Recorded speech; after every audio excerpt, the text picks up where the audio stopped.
વાત કરવી છે મહાકૌભાંડમાં જેના આરોપ લાગ્યા છે મંત્રી પુત્રોની. બચુ ખાબડના બંને પુત્રોએ બળવંત ખાબડની ધરપકડ કરવામાં આવી હતી અને આજે કિરણ ખાબડ નાના પુત્રની પણ ધરપકડ કરવામાં આવી છે. મનરેગા યોજનામાં કેટલું મોટા પાયે કૌભાંડ કરવામાં આવ્યું, 71 કરોડનું કૌભાંડ અને પોતાની એજન્સીઓનો તેમાં દુરુપયોગ કરવામાં આવ્યો હતો અને કરોડો રૂપિયા ચાઉ કરી લીધા હતા. એ બંને મંત્રી પુત્રોની ધરપકડ કરી લેવામાં આવી છે અને બચુ ખાબડના રાજીનામાની માંગ પણ ઉઠી રહી છે. હિરેન રાવલ આપણી સાથે જોડાયા છે. હિરેન, આટલું મોટું કૌભાંડ, મનરેગા યોજના કે જે ગરીબો માટે લાવવામાં આવી હતી, એમને રોજગાર મળી રહે એ માટે લાવવામાં આવી, પરંતુ આ યોજનાને કેવી રીતે કાગળ પર જ બનાવી દેવામાં આવી અને કૌભાંડ આચરવામાં આવ્યું કરોડો રૂપિયાનું, અને એમાં મંત્રી પુત્રોની સંડોવણી પણ સામે આવી છે. શું સંડોવણી સામે આવી? જો મોટે ભાગે આદિવાસી વિસ્તારોની અંદર આ પ્રકારની યોજનાઓ કાગળ ઉપર તૈયાર થતી હોય છે, કાગળ ઉપર કામો પૂર્ણ થતા હોય છે અને એના પૈસા અધિકારીથી લઈ અને ગામના લોકો સુધી એની અંદર સંડોવણી હોવાની ઘટનાઓ અગાઉ પણ સામે આવેલી છે.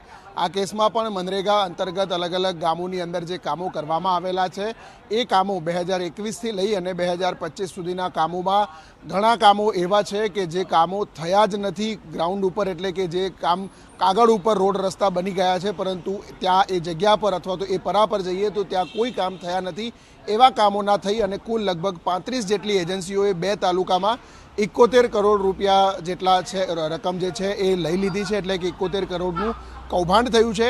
અને આ કૌભાંડની અંદર અન્ય લોકો તો ઠીક છે, પરંતુ રાજ્ય સરકારના જ મંત્રીના સંતાનોના નામ સામે આવ્યા છે. બળવંત ખાબડ અને કિરણ ખાબડ, બચુભાઈ ખાબડના બંને દીકરાઓ છે. આ બંને દીકરાઓએ પોતાની અલગ અલગ એજન્સીઓના નામે કામો લીધા હતા અને એજન્સીઓએ કોઈ પણ પ્રકારનું કામ કર્યા વગર એની અંદર પૈસા પડાવી લીધા છે. એ સિવાય કે કામ થઈ ગયા છે એ પ્રકારના લેખિત પત્રો પણ આપવામાં આવ્યા છે અને એના જ કેસની અંદર એ બંને બળવંત ખાબડ, બચુ ખાબડના પુત્રો છે, એમની ધરપકડ કરવામાં આવી છે.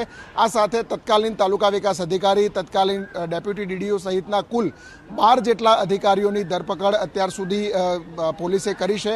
જો કે એક ચર્ચા એ પણ છે કે કેટલાક લોકો હાજર થયા છે સામેથી, જેથી કરી અને સરળતાથી એમનો છુટકારો થઈ શકે. એમાં 2 મંત્રી પુત્રોનો પણ સમાવેશ થાય છે. જો કે પોલીસ એમને અલગ અલગ જગ્યાઓથી પકડ્યા હોય એ પ્રકારનું કહી રહી છે.